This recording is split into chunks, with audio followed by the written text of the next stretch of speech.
Plan.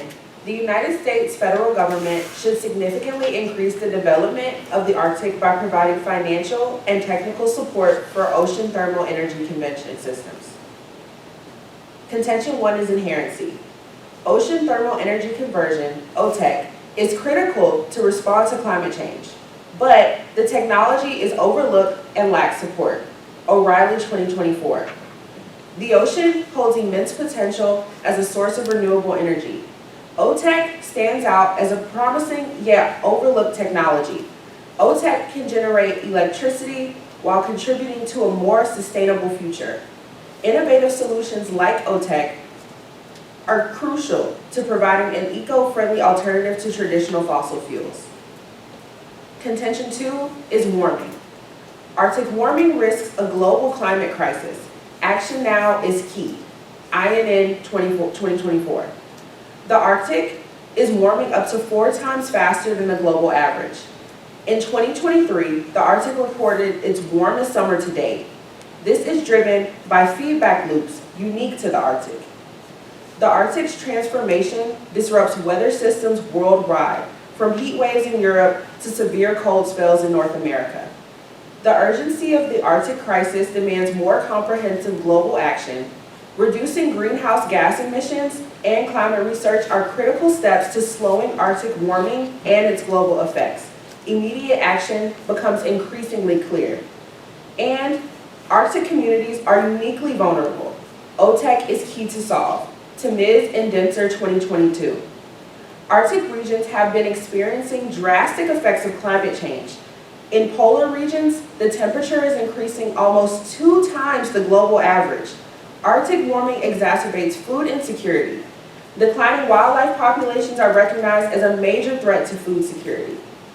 OTEC is another promising renewable energy technology that can be used in Arctic development. The energy source is almost unlimited.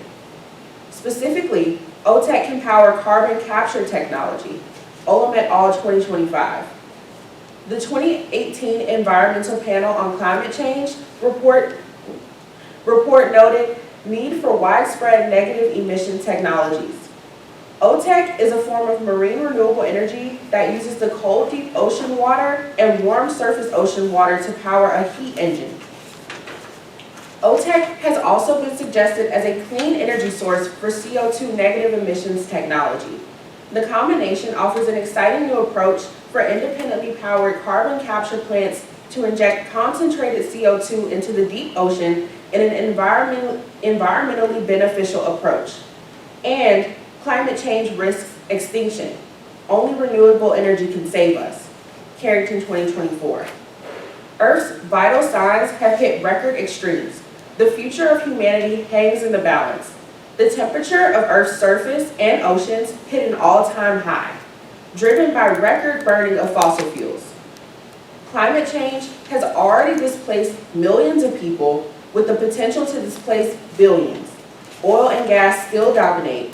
Every 1/10 of a degree of warming is critically important. We need bold, transformative change. Contention 3 is solvency. The plan solves. Government support, including financial incentives and a demonstration plant, are key to large-scale deployment of OTEC. Jalil et al. 2021. Energy companies and investors are keen to invest in renewable energy projects. There is a need for government support. This support could be via fiscal incentives, such as low interest rate loans, free access to coastal land, use of government survey vessels, naval support for installation, etc.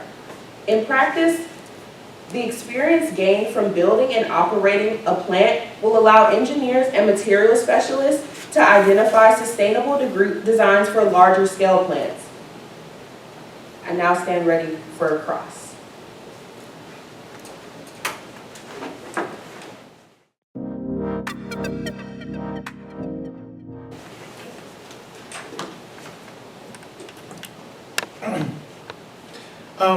First, your Jalil evidence says that OTEC needs international government support. Why would support from the U.S. alone be enough? Well, our plan is going to provide money and technical support to build a demonstration OTEC plant, which our evidence says is key to expanding, and U.S. support is going to help encourage investment in OTEC from other countries. Okay. Next, you said your OLIM evidence assumes that OTEC plants would include technology like direct air capture and carbon sequestration, or DACCS, to remove carbon from the atmosphere. Does your plan include funding for that? No, but it doesn't have to. Our evidence says that OTEC provides a power source for DACCS, which is the only thing stopping them from being used more.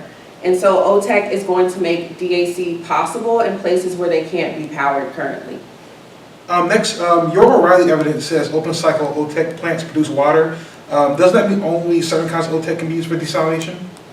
Yes, but the plan includes different kinds of OTEC systems, such as the ones that produce water, like open cycle and hybrid cycle OTEC plants. The plan doesn't say that we can only do one kind, so the design can be adapted to make sure that plants are also useful for desalination in areas with water scarcity. And lastly, you said the plant happens in the Arctic. Where exactly is the demonstration plant being built? It would likely be built in places near the Arctic that the U.S. controls, like Alaska, where there's enough of a temperature difference between the ocean's surface water and the deeper water to make OTEC useful. That's the end of my process questions. Thank you.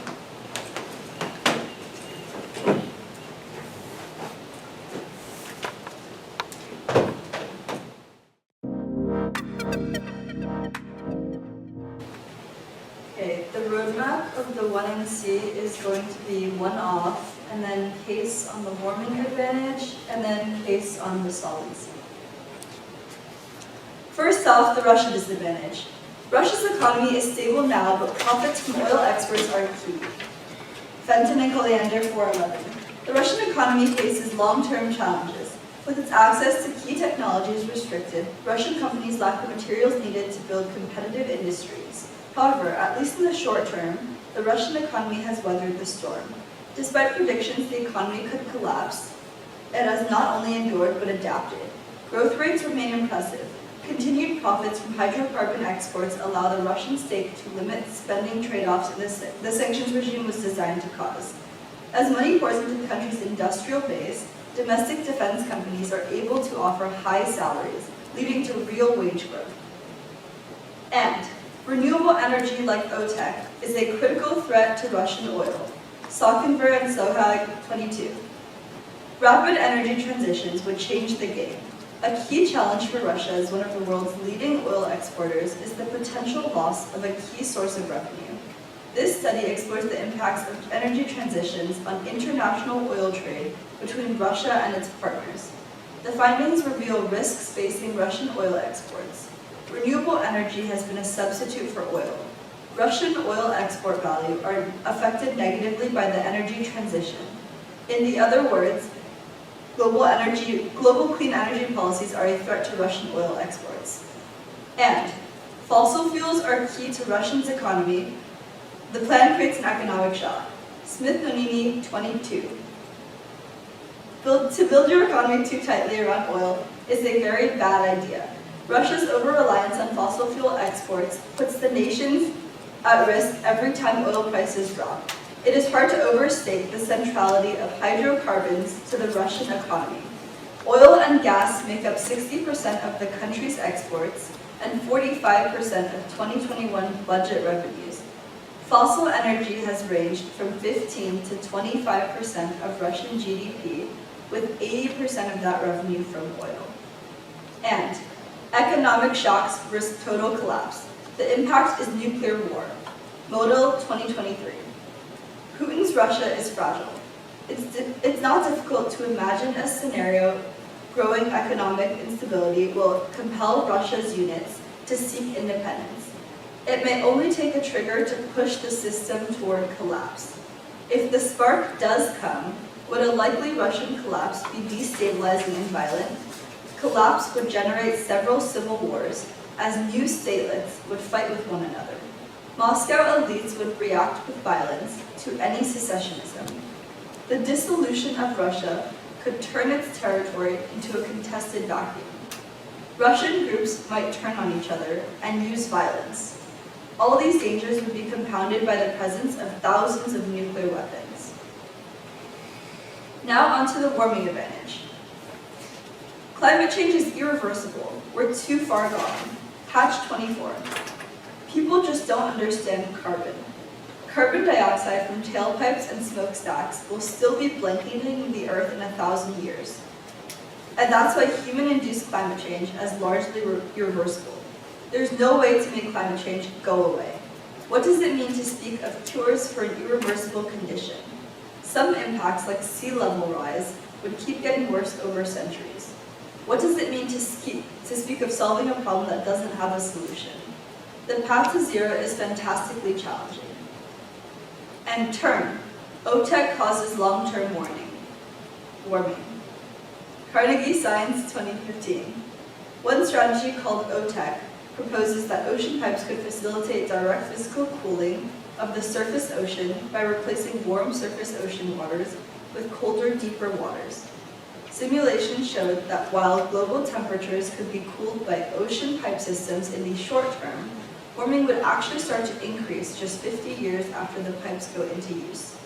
Vertical movement of ocean water resulted in a decrease of clouds over the ocean and a loss of sea ice. Water mixing caused by ocean pipes would also bring sea ice into contact with warmer waters, resulting in melting. After 60 years, the pipes would cause an increase in global temperature of up to 1.2 degrees Celsius. Over several centuries, the pipes put the Earth on a warming trend towards a temperature increase of 8.5 degrees Celsius. I cannot envisage any scenario in which a large-scale global implementation of ocean pipes would be advisable. And no impact to climate change. Humans can adapt. Longwork 22. Can humans adapt to climate change? The overwhelming answer is yes. We're a very adaptive species. We live in the driest of deserts or in Seattle. The history shows very clearly that we can adapt. Good studies show that we adapt to all of the negative impacts from climate change. But because we're also more resilient, we know how to deal with that much better. The models show that we will actually see less damage. Not only have we done so, the models show us we will do so. On solvency. OTEC doesn't work. It's too expensive and historically has failed. Rossi 24. OTEC has been prohibitively expensive. The technology requires a floating offshore platform and costly equipment, costs tens of millions of dollars to set up. A plant built in 1930 off of Cuba was destroyed within days. In 1980, President Jimmy Carter authorized funding to develop OTEC, but it didn't take off. A decade ago, Lockheed Martin jumped into the OTEC. Unfortunately, it didn't go anywhere. So far, any offshore plants have failed, mostly because of the cost of the technology and the large platform required. Currently, not one offshore OTEC plant is operating. I now stand ready.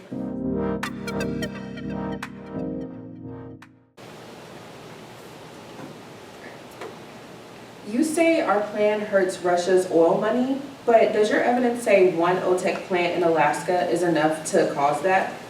Not by itself, but our evidence says that clean energy projects like this one are part of a bigger trend. When countries switch to clean energy, they need less oil, and that will hurt Russia's oil sales over time. You also say that OTEC is too expensive and hasn't worked in the past, but our plan gives money to test it. Does your evidence say that a government-funded test won't help? Our evidence doesn't specifically talk about a test plant, but it shows that even big companies like Lockheed Martin have given up on OTEC because it was still too hard and costly. So even though your plan might help a little, there's no proof that it will actually fix the major problems that OTEC has. You say that OTEC can make the Earth warmer in the long run, but your study is about ocean pipes, not real OTEC plants. Does your evidence look at how actual OTEC plants work? No, the study just looks at ocean pipes, but it still warns that mixing deep ocean water can change clouds and ice, and OTEC might do something similar, so it's still relevant and we should still be careful about the risks. That's all my questions.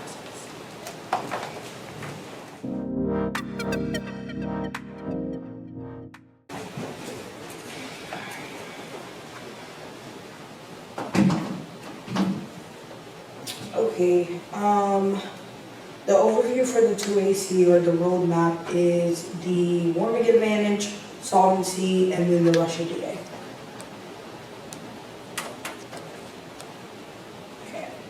First, an overview. The impact of a warming advantage is that climate change causes extinction. The plan solves the impact because OTEC provides clean energy and removes carbon dioxide from the atmosphere. Vote affirmative because case outweighs on magnitude. Climate change is an existential risk that can kill us all. Only stopping warming has a chance of stopping the planet from keeping us all alive. Now on to the line. They say climate change is irreversible. Climate change is irreversible, but that's a misread. Extend our OLIM 2025 evidence. OTEC powers DACs, which removes CO2 from the air and permanently stores it in offshore reservoirs. OLIM uses Earth System Climate Model to show this works at a scale for at least 500 years with minimal environmental impacts. That's not speculative, it's cutting-edge, peer-reviewed climate modeling. The Hatch 2024 card literally says that the only way to stop climate change from getting worse is to reach zero emissions, and that's exactly what we do. They say OTEC causes warming. That's not about our plan. Extend our O'Reilly 2024 card. OTEC in the Arctic mixes water at level, which avoids disrupting the ocean. The Carnegie Science 2015 evidence simulates ocean pipes, not OTEC. It doesn't account for the real world plant size, location, or usage. They say humans can adapt to climate change, but that's not a reason to do nothing. Extend our Cardington 2024 evidence. It says billions face extreme heat, ecosystem collapse, mass migration, and possible extinction. Our advantage is about stopping climate feedback loops, sea level rises, and irreversible Arctic warming. You can't adapt to the depth of Greenland ice sheets. The Longboard 2022 evidence says climate change just makes people slightly less rich by 2100, but that assumes we do mitigation, which only the AF does. On to solvency. They say OTEC is expensive, but that's wrong. Extend our 1AC Jalil evidence. OTEC is not commercially viable yet because of a lack of government support, not because it's fundamentally flawed. Our evidence specifically says demonstration projects are critical to test the cold water pipe, prove reliability, and generate operational data that unlocks private investments. Their Rossi card only cites historical failures and general cost concerns, but our evidence is more recent, specific, and explains how cost drops after scaling. That's a reason our plan is necessary, is the necessary turning point. Answer to the Russia DA, non-unique. Russia economy is declining now, Edwards and Chernova 2025. Since Moscow's invasion of Ukraine, Russia's economy grew faster than all major economies. This is a mirage. This mask is starting to slip. Growth is rapid but unnatural and unsustainable. Russia may soon feel the pain. Russia's economy is hitting the limit, driving up prices. Inflation accelerated last year despite the central bank hiking. President Trump says Russia's economy was in big trouble. Evidence of that includes the impact of new sanctions, persistent labor shortages, and signs of credit bubbles. Russia's worsening economic problems could bring Putin to the negotiating table. Next, to link in turn history proves oil exports embolden Russia. More in 2022. Look back at the past conflicts look back at the past conflicts reveals a strong correlation between soaring oil prices and Moscow's willingness to assert its will aggressively. During the August 2008 war in Georgia and its February 2014 seizure of Crimea and then Donbass, regions from Ukraine, oil prices were at historically elevated levels. Those gains might imbue the Kremlin with the sense of immunity.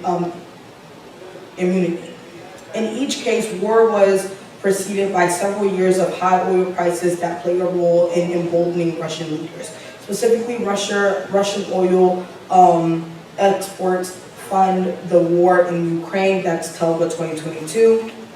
On February 2022, Russia invaded Ukraine. There's more that can be done. In February, the U.S. was importing 8.3 million barrels of oil oil a day, and around 1 in 12 was from Russia. There seems to be a correlation between high oil prices and Russia's aggressive behavior. In 2008, Russia invaded Georgia, and around the time that oil was averaging $119 a barrel. In 2014, Russia invaded Crimea around the same prices. If there was ever a perfect time to become energy dependent, it is right now. Russia is reaping the benefits of high oil prices and wreaking havoc. Russia will continue its wrath when the world is the most vulnerable, importing its high-priced oils. Next, no risk of economic collapse. Russia is resilient. Gremson Macro, 2024. No financial collapse in sight. Russia has savings that will reduce the effect of fluctuations in energy markets. For example, Russia's national welfare fund was estimated at 12.6 trillion rupees. Reduction in revenues can be compensated. For Putin will finance the military-industrial complex for a relatively long time before his resources are exhausted. The effect of failing prices will be spread over time and will not be so painful. Only a long-term decline can deal a serious blow, but there are doubts that this is possible. I stand ready for cross-ex.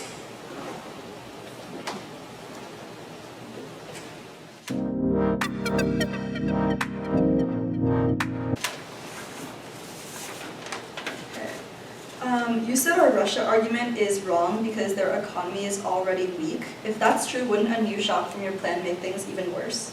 No, our evidence says Russia is staying afloat because of short-term boosts like war spending and leftover savings. One clean energy project in Alaska isn't enough to make a big difference, and their problems are much bigger than just that. Okay. You said our warming argument is about ocean pipes and not real OTEC, but your plan still moves deep ocean water, so why would that not cause the same problems? Mainly because OTEC systems don't move the water the same way. Our evidence says that they mix the water slowly and just at the right depth so it doesn't hurt the ocean or sea ice. Your study is based on extreme changes and don't happen with the real OTEC. And you said our solvency evidence is old, but even with the test plant, how do you know that private companies will be willing to invest? Our evidence says that the missing piece, companies don't want to invest until they see it work. A test plant shows it's possible, and that gives investors more confidence. It's not a sure thing, but it's the first step. Thank you, that's all my questions.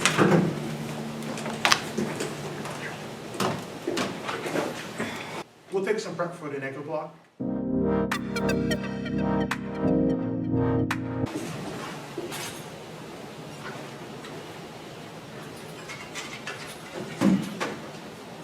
Hi, so for my 2C roadmap, I'll just be covering the Russia advantage. I'll be extending my arguments and answering some of the arguments the affirmative has made. Okay? So first, for just a 2C overview, the impact of the Russia disadvantage is nuclear war caused by economic collapse. The plan causes this impact because U.S. investment in Arctic OTEC contributes to the global clean energy transition, which reduces demand for Russian oil exports, undermining the main pillar of Russia's economy. Russia is what we call a petrostate, which means that their economy entirely relies on oil. The economic pressures of renewable energies accelerates instability, which our Montel evidence says that even a small shock could trigger Russia's collapse, leading to civil war and nuclear conflict. Vote negative because the disad outweighs case on time frame and risk. Economic fragility is already building into Russia now, so collapse could happen sooner than climate impacts. And unlike climate change, which plays out over decades, the risk of nuclear chain reaction from Russia collapses fast, unpredictable, and existential. The disadvantage outweighs Russian nuclear use is a global catastrophe, Alexander 2024. Putin has issued his strongest threat yet. Russia will use nuclear weapons. To believe Putin is not serious is a dangerous assumption. Consequences of global annihilation is overwhelming. Ever so often, the leader of a nuclear-armed country is asked about their readiness to press the nuclear button. They always say yes.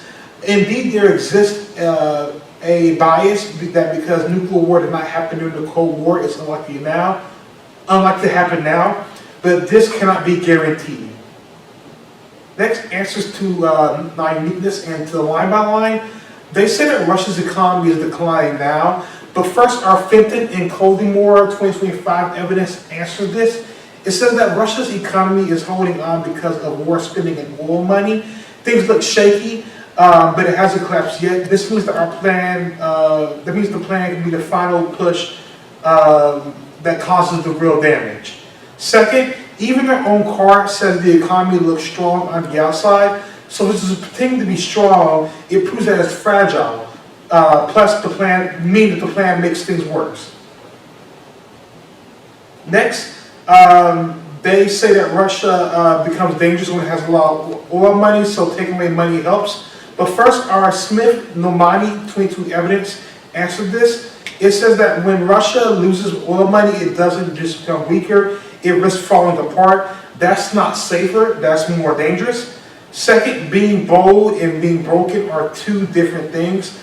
Our argument is that the plan makes Russia unstable, not just less aggressive. That instability is what leads to nuclear conflict. And third, the turn is wrong. Low oil prices increases the risk of conflict. Blankenship and others, 2024. When oil prices decline, petrostates throw caution to the wind. Low oil prices could increase conflict through oil gambits, oil conflicts which are fought out of desperation. When faced with a negative shock to their oil revenues, petrostates may try to reverse their fortunes.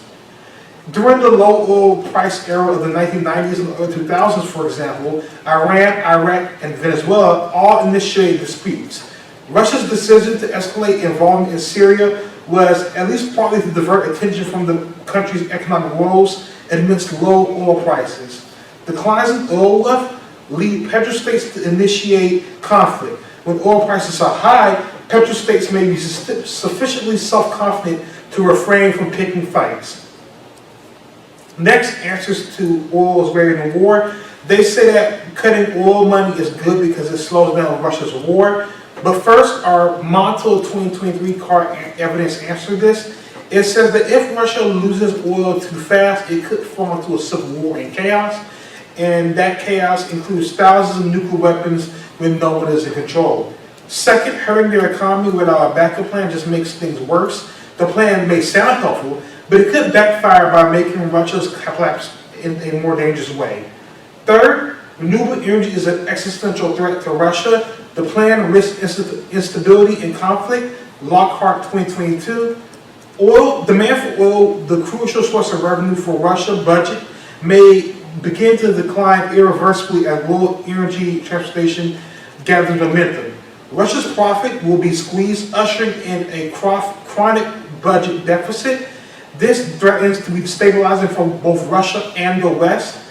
Russia has raised its bet on hydrocarbons for over the past decade. Moscow did not accept the transition to renewable energy will happen and is seeking to cash in now. The Kremlin fears that this could change and this could be destabilizing. Oil and gas are likely to remain central to the Russian state. The Kremlin's bet on hydrocarbons is a high-stakes gamble. With less oil available, enterprises will be closed down, with the risk of triggering mass protests and social unrest. This would heighten feelings of vulnerability and contribute to even greater tension between Russia and the West.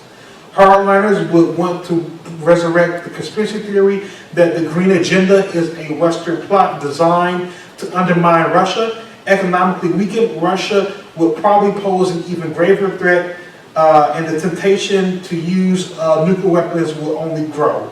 The energy transformation to destabilize Russia would increase the threat it poses.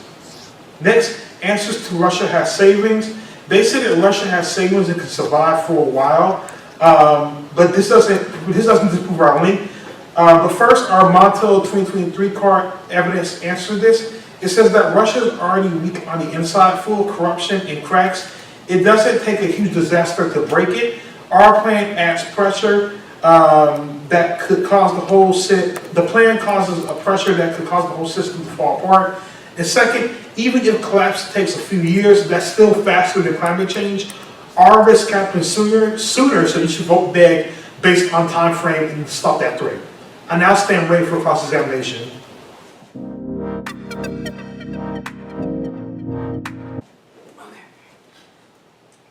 You say our plan hurts Russia by speeding up the move away from oil, but does one clean energy plant in the Arctic really make that big of a difference? Not by itself, but our evidence says that when the U.S. builds clean energy projects, especially in places like the Arctic, it sends a strong message to the world. It tells other countries that we are using less oil, which hurts Russia's oil money over time. Okay. You say losing oil money could make Russia collapse, but doesn't your own evidence also say countries that lose oil money sometimes start wars? Yes, and that's kind of the whole part of our point. Our Montel 2023 evidence says that when oil prices drop and economies decline, Russia has to deal with challenges with political groups that may want to violently break off or succeed from the country. Our blanket card adds that when petrol states, countries that depend on oil, face a decline, they have historically started violent conflicts and conflicts to distract their citizens from how bad their economy is doing. Our DA is about how both cutting oil money increases desperation, which raises the chance of war and government collapse, which in turn could cause civil wars at the same time. Okay, and lastly, you say Russia is already weak.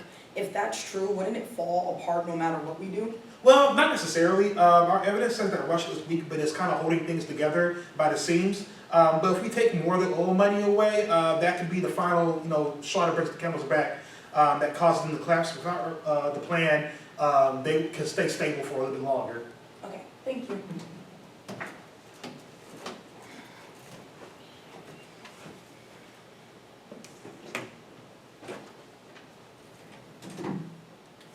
The 1 hour will be in the order of case.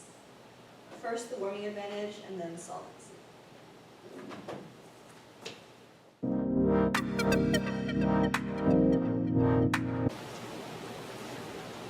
First, extend that warming is inevitable. Climate change cannot be fully stopped. Our 1NC Hatch 24 evidence says that even if we stop adding carbon to the air, the damage from past pollution keeps warming the planet for hundreds of years. This means that sea levels keep rising and the ice keeps melting no matter what. Prefer our evidence because Hatch focuses on the long term, which tells us what happens after we stop polluting, not just what happens if we build something new. Our card explains real Earth systems, while their Olam card uses a computer model that guesses what might happen if a bunch of big tech is built. We explain why warming keeps going even after society is able to stop polluting and reach zero emissions. Their argument skips that and just says clean energy solves it. They say only they stop extinction, but we say it's already too late to stop it, so their impact is overstated.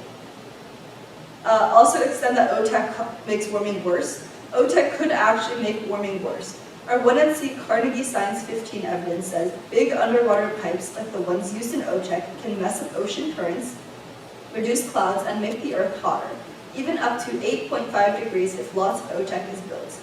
Prefer our argument because their card just says OTEC might be fine, but ours is from real scientists who model how deep ocean pipes change the whole climate system. They say our card isn't about their plan, but they also say their plan scales up OTEC. So if they wanted OTEC use to grow, our warning applies. Their plan might help with emissions, but if the tech itself makes the planet hotter, that cancels out the benefits. This is a term. We don't just say their plan doesn't solve warming, we say it makes it worse. This means that you vote neg even if you care most about climate. Also extend our adaptation argument. Humans can adapt to warming. Our 1NC Lomberg 22 evidence says people are already safer than ever, even after more than 1 degree of warming. We can handle challenges like heat or rising seas if we plan ahead and use technology wisely. Prefer our argument because Lomberg uses real-life data. He's not saying climate change is fake, just that we're good at dealing with it. Their Their Carrington card says scary stuff like billions could die, but doesn't explain exactly how or when that would happen. They say you can't adapt to melting ice, but people adapt to hard things all the time. We've done it before and we can do it again. On solvency. Extend our solvency argument. OTEC hasn't worked before. Our 1MC Rossi 24 evidence says many people have tried to build OTEC and it keeps failing because it's super expensive, the pipes are fragile, and storms break the equipment. Even big companies like Lockheed Martin gave up. Prefer our evidence because Rossi shows the pattern. It's not just one failure, it's many. It explains why OTEC struggles, not just that it hasn't worked yet. Their Jalil card is all about what might happen in the future if things go well, but our card shows why things haven't worked in the past and why that's unlikely to change. Saying the government should support it doesn't fix the tech problem. Pipes still break, platforms still cost too much, and it's still hard to build in the ocean.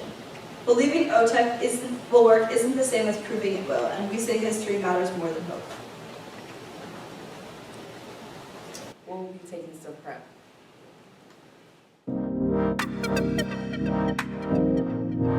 SpongeBob timer in it. We'll come together.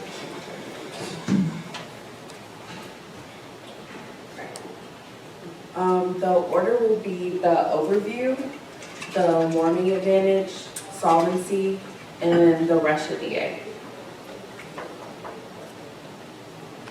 First, extend our warming overview. Climate change is an extinction threat. Only by reaching zero emissions and removing carbon already in the air can we stop the worst feedback loops. Our own 2025 evidence says our plan powers direct air capture using OTEC, which works for 500 plus years with minimal environmental risk. That's what it takes to prevent collapse. Vote affirmative on magnitude because climate change affects everyone on Earth and threatens billions of lives. Also vote on probability because our plan directly cuts emissions and removes carbon. NEG only guesses that something bad might happen. Now onto warming. They say warming is inevitable, but first, our own 2025 evidence answers this. It says reaching net zero emissions, which clean energy like OTEC helps us do, plus carbon removal, can stop warming and keep the climate stable long term. Second, giving up because things are hard isn't a reason to stop trying. Our plan does exactly what science says we need. They say OTEC causes warming, but first, our O'Reilly 2024 evidence answers this. It says real OTEC plants gently mix water in a safe way that doesn't disturb the ocean or melt sea ice. Second, their Carnegie Science 2015 evidence doesn't even talk about OTEC. It simulates generic deep ocean pipes. That's like blaming wind turbines for tornadoes. It's just not the same thing. They say humans can adapt, but first, our Carrington 2024 evidence answers this. It says billions face extreme heat, food shortages, and collapse. We can't adapt to losing the Greenland ice sheet or having methane explode from permafrost. Second, just because we adapted before doesn't mean we can handle global extinction level damage. This isn't just getting a little hotter, it's the end of life as we know it. Now onto solvency. They say OTEC hasn't worked, but first, our Jalil 2023 evidence answers this. It says OTEC isn't failing because it's broken. It's just underfunded. Our plan builds a test plant, collects data, and proves it's ready for investment. Second, their Rosie 2024 evidence is outdated and negative. It only talks about old projects, not current tech or government backing. That's like saying no one should try flying because the Wright brothers crashed once. Now onto the Russia DA.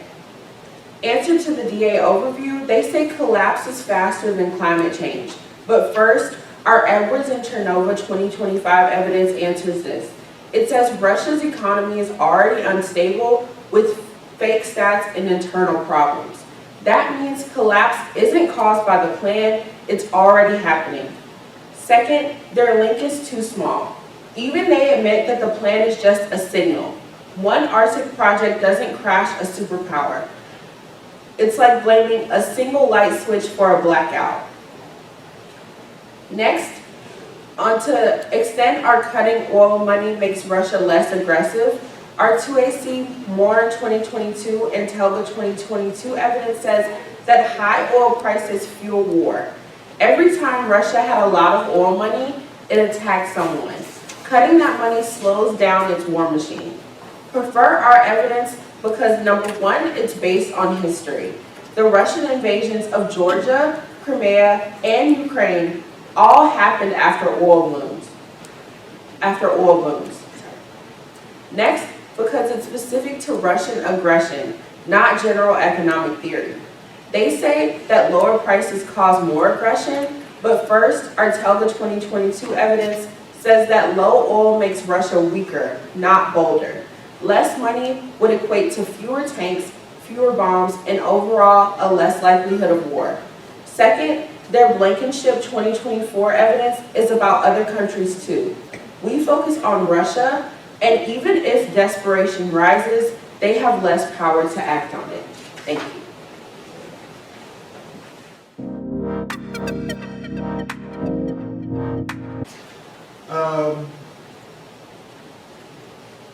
So for my roadmap, first it will be the Russia disad, then solvency, and then the warming advantage. So that's my roadmap for the Tunar.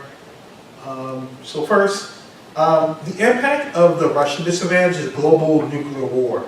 The plan causes the impact because it's part of a global clean energy shift that lowers overall oil demand.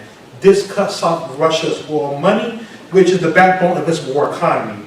Our Montel evidence says that Russia's already fragile system could collapse under just a little bit more pressure, and collapse in a country with thousands of nuclear weapons is incredibly dangerous.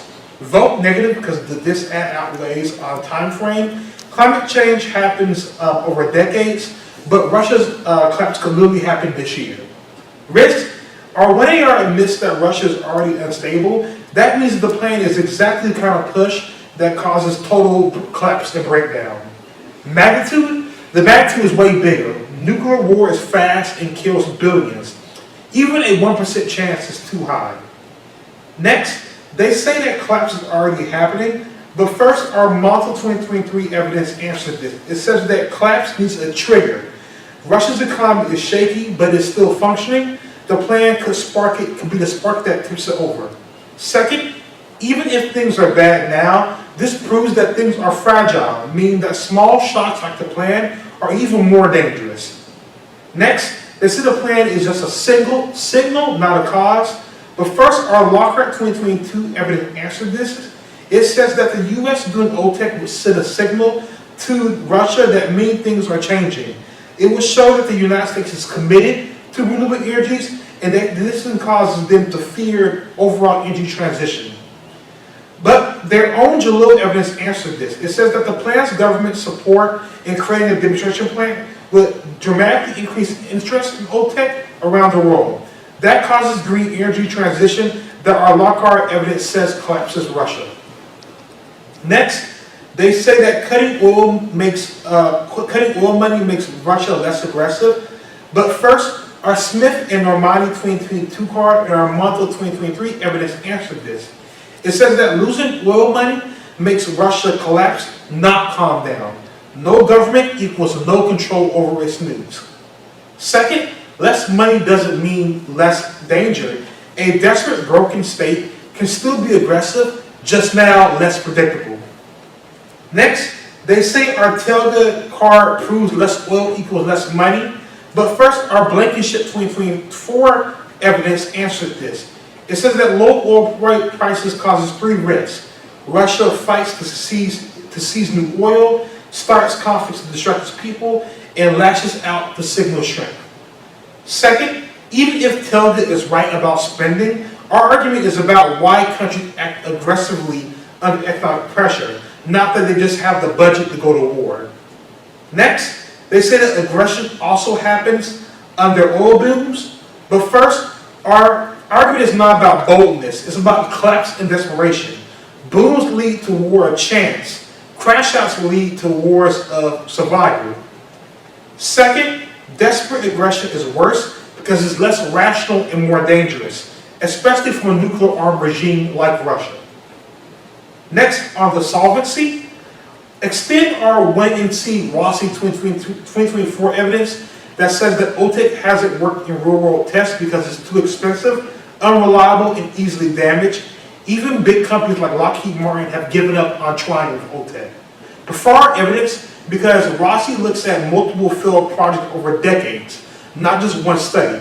It explains why OTEC fails, because it is expensive and hard to build, not just that it hasn't worked before. It's based on real world evidence and results, not computer simulations or guesses. Next, the Ask Jalil card assumes that OTEC will work if people see a demo, but our evidence says that demos have already happened and they've already failed spectacularly. Next, on to warming. Extend that we can adapt to warming.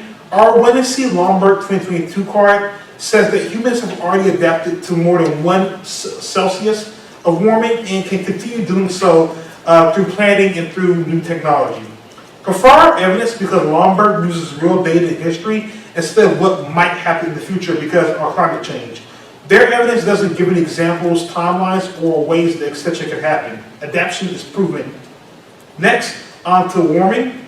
Sorry, that's in my vote negative. Okay, I'm going to take some breath.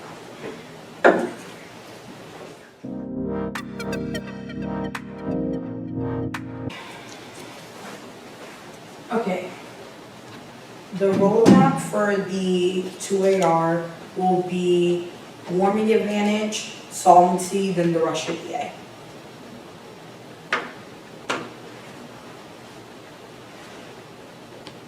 First, on warming. The impact of the warming advantage is extinction.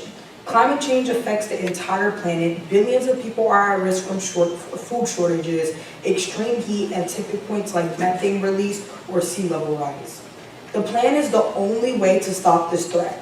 Our OLIM 2025 evidence says powering carbon removal from OTEC cuts emissions and pull CO2 out of the air for 500 plus years.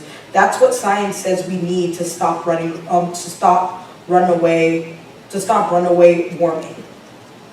Vote affirmative because 1, magnitude climate change affects everyone. There is no safe zone when Earth cooks. Okay. Time frame. Their own Russia evidence says it takes years for collapse. We're seeing the effect of climate change now. Ice melt, heat waves, and fires. Even if both sides talk about world-ending threats, ours is real and proven. There is hypothetical and assumes Russia will have a total breakdown and start firing nukes. They say we'll adjust and adapt to warming, but that's wrong.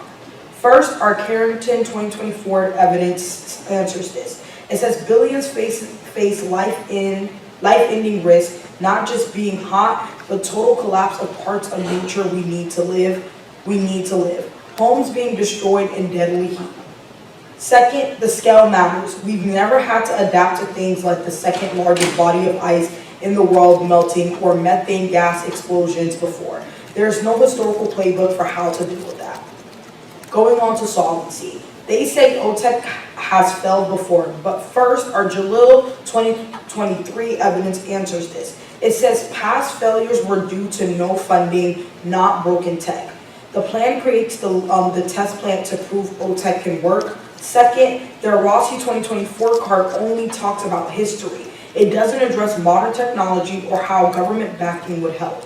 Saying nothing can change because it failed once is like saying planes won't work because the Wright brothers crashed. Going on to the Russia DA. I'm only going to extend one argument because that's all we need. Cutting oil money makes Russia less aggressive.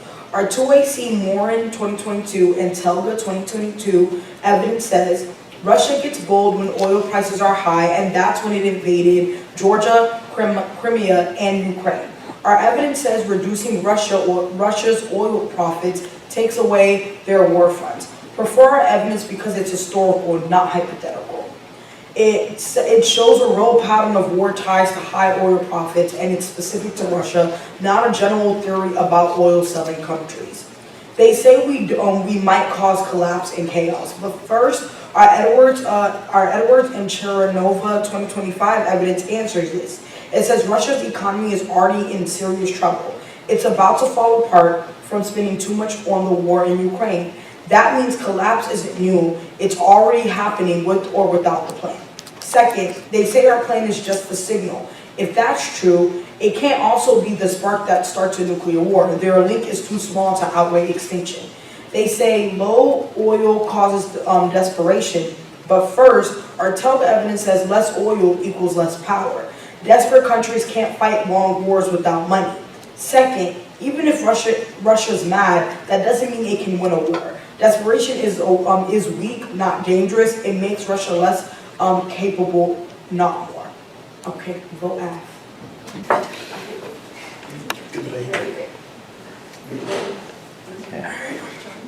Great. Great partner. Now go on, please.